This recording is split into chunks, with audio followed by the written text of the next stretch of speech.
Assalamualaikum warahmatullahi wabarakatuh. Waalaikumsalam warahmatullahi wabarakatuh. Alhamdulillahirabbil alamin. Wassalatu wassalamu ala Rasulillah sallallahu alaihi wasallam wa ala alihi wa sahbihi wa man tabi'ahum bi ihsanin ila yaumiddin. Amma ba'd. Baik teman-teman, puja dan puji syukur kita kehadirat Allah Subhanahu wa taala yang telah memberikan kita beribu-ribu nikmat sehingga kita masih diberikan kesempatan untuk belajar, untuk menuntut ilmu. Ya, tak lupa marilah kita junjungkan kepada baginda Nabi besar kita, Nabi Muhammad sallallahu alaihi wasallam beserta keluarganya, sahabatnya, dan para umatnya yang setia hingga akhir zaman. Amin, amin ya rabbal alamin. Baik teman-teman. Oke, teman-teman, sebelum kita lanjut untuk melanjut ke pembelajaran kita pada kali ini, kita buka dulu dengan doa ta'awuz dan basmalah bersama-sama, ya. A'udzu billahi minasy syaithanir rajim. Bismillahirrahmanirrahim. Oke, teman-teman, kita sudah buka. Semoga pembelajaran kita pada hari ini berjalan dengan lancar. Baik teman-teman, sebelum kita lanjut, teman-teman silahkan dibuka bukunya masing-masing. Pada kesempatan kali ini kita akan belajar Kurdis, ya. Silahkan teman-teman dibuka bukunya masing-masing, yaitu halaman 52, ya. Di sini kita akan belajar tentang izhar, ya teman-teman. Jadi pada pelajaran kali ini Mr. Rahman akan menjelaskan tentang ilmu tajwid, ya, pada teman-teman, ya. Jadi teman-teman, yang perlu teman-teman ketahui, ilmu tajwid adalah ilmu tentang cara membaca Al-Quran, ya, cara membaca Al-Quran dengan baik dan benar, oke, sesuai dengan makhraj huruf dan kaidah-kaidah dalam membaca Al-Quran, ya. Terus teman-teman, mempelajari ilmu tajwid hukumnya adalah fardu kifayah, ya. Jadi hukum mempelajari ilmu tajwid adalah hukumnya fardu kifayah. Sedangkan membaca Al-Qur'an dengan tajwid hukumnya adalah fardu ain, ya. Fardu ain yaitu wajib untuk setiap orang, ya. Oleh karena itu, berdosalah bila membaca Al-Qur'an tidak menggunakan ilmu tajwid, ya. Jadi kalau teman-teman sudah belajar ilmu tajwid tapi teman-teman tidak dipraktekkan dan tidak ketika membaca Al-Quran tidak dengan tajwid, teman-teman sudah akan mendapatkan dosa, ya. Beda lagi kalau teman-teman membaca Al-Quran tidak menggunakan tajwid, ya, tapi memang dia belum pernah belajar, ya, itu masih dimaafkan. Tapi kalau sudah belajar terus tidak mempraktekkan, itu akan mendapatkan dosa, teman-teman, ya. Terus teman-teman, ya, selanjutnya, terlebih ketika di dalam sholat fardu, ya, ketika sholat fardu itu bacanya itu harus benar dengan tajwid, ya teman-teman, terutama surat Al-Fatihah, ya, terutama surat Al-Fatihah. Jadi membaca surat Al-Fatihah dalam sholat hukumnya adalah wajib, oke. Apabila kita salah membacanya tidak berdasarkan tajwid, maka sholat yang kita kerjakan tidak sah. Jadi teman-teman mubazir kalau teman-teman ketika sholatnya buru-buru, tidak menggunakan membaca surat Al-Fatihah dengan benar, maka sholat teman-teman akan sia-sia, ya, tidak sah.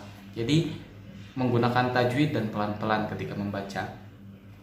Terus teman-teman, sekarang, ya, kita akan mempelajari salah satu bagian dari ilmu tajwid, yaitu materi kita, ya, yaitu materi izhar. Dalam ilmu tajwid terdapat hukum bacaan nun sukun dan tanwin. Hukum bacaan nun sukun dan tanwin dibagi menjadi 4, ya, yaitu sebagai berikut: ada izhar, ada idgham, ada iqlab, dan ada ikhfa. Yang kita pelajari yaitu izhar, ya. Oke. Pada penjelasan kali ini kita akan belajar hukum bacaan izhar.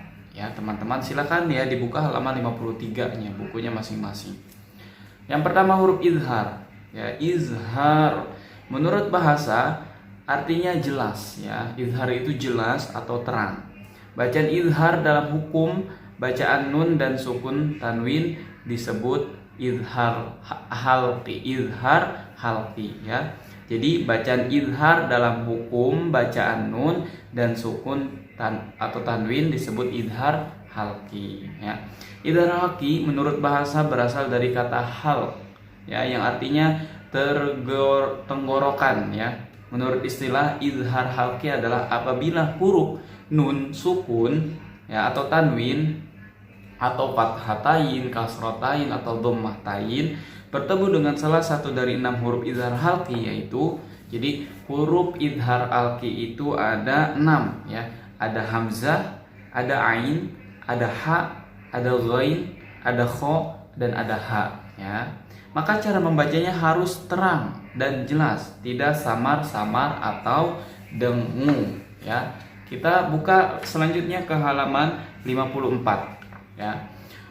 Contohnya apabila huruf nun sukun bertemu dengan huruf hamzah ya. Jadi contohnya dilihat, man amana. Man itu kan ada nun sukun bertemu hamzah, maka dibacanya man amana ya. Jadi jelas. Maka huruf nun sukun ya dan hamzah tersebut dibacanya dengan jelas. Berarti hukumnya izhar. Contoh-contoh lainnya nih teman-teman, silakan diperhatikan ya. Dibuka bukunya ya, halaman 54-nya. Yang pertama, nun sukun bertemu huruf hamzah. Man a o, man a o, jangan man a to, jangan didengungkan. Man a po, cukup seperti itu ya. Terus yang kedua, nun sukun bertemu dengan ha ya, nun sukun bertemu dengan ha. Yan ha. Terus nun sukun bertemu huruf ain. Min alaqo. Nun sukun bertemu huruf ha, bertemu dengan huruf ha ya. Yan hisuna.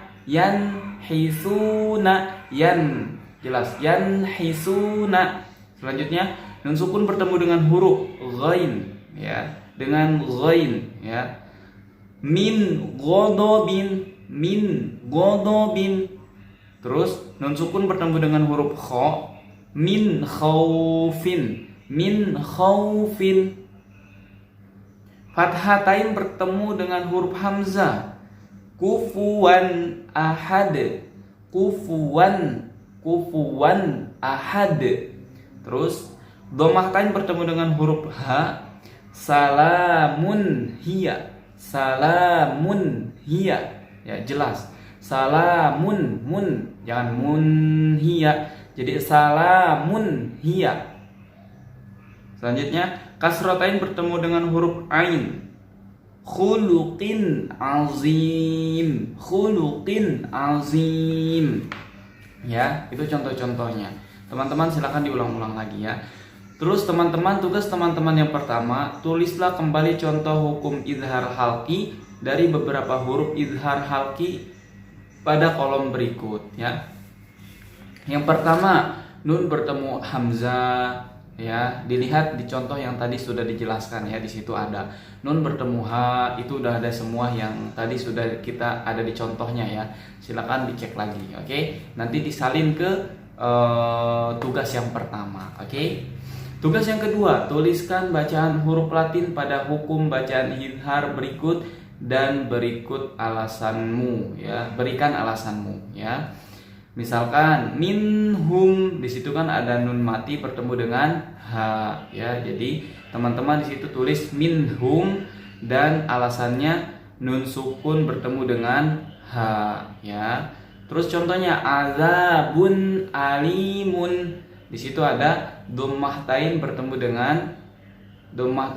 dengan alif ya atau hamzah ya. Maka di situ teman-teman tulis dhammahtain bertemu dengan alif atau hamzah ya. Jadi disalin ke bahasa Indonesianya ya. Kalau ada yang teman-teman kurang pahami, silakan ditanyakan ke Ustadz Rohman ya via Japri, oke? Oke. Terus tugas yang ketiga, Teman-teman, tugas yang ketiga di sini, jawablah pertanyaan berikut menurut apa yang sudah kamu pahami ya. Teman-teman, ini boleh di buku ya. Oke, di bukunya masing-masing. Yang pertama, sudahkah kamu membaca Al-Qur'an dengan ilmu tajwid? Kalau sudah, tulis sudah. Kalau belum, silakan belum ya. Yang kedua, dengan siapa kamu belajar Al-Qur'an selain dengan gurumu di sekolah? Ya, dengan orang tua, dengan kakak, atau dengan yang lain-lainnya. Yang ketiga, adakah teman dekatmu yang suka belajar Al-Quran bersama dengan kamu? Ya, kalau ada silakan tulis ada, boleh disebutkan namanya. Kalau tidak ada, boleh tidak ada ya. Selanjutnya, apa arti idhar halki yang kamu ketahui ya? Jadi itu. Terus yang selanjutnya, tulis 2 contoh idhar halki ya. Itu teman-teman, tugas teman-teman silakan diulang-ulang. Diperhatikan lagi, jika ada pertanyaan yang teman-teman kurang pahami silahkan japri ya. Oke, jadi teman-teman silahkan dikerjakan tugasnya, semangat untuk belajarnya ya. Jadi pengumpulan tugasnya teman-teman itu sampai jam 8 malam. Oke, jam 8 malam hari Rabu ya, biar Ustadz Rohman nanti bisa langsung cek ya. Nanti silahkan dikirim via WhatsApp. Oke teman-teman, itu saja dari Ustadz Rohman. Cukup sekian, kita tutup dengan doa hamdalah bersama-sama. Alhamdulillahirrabbilalamin. Cukup sekian, wassalamualaikum warahmatullahi wabarakatuh.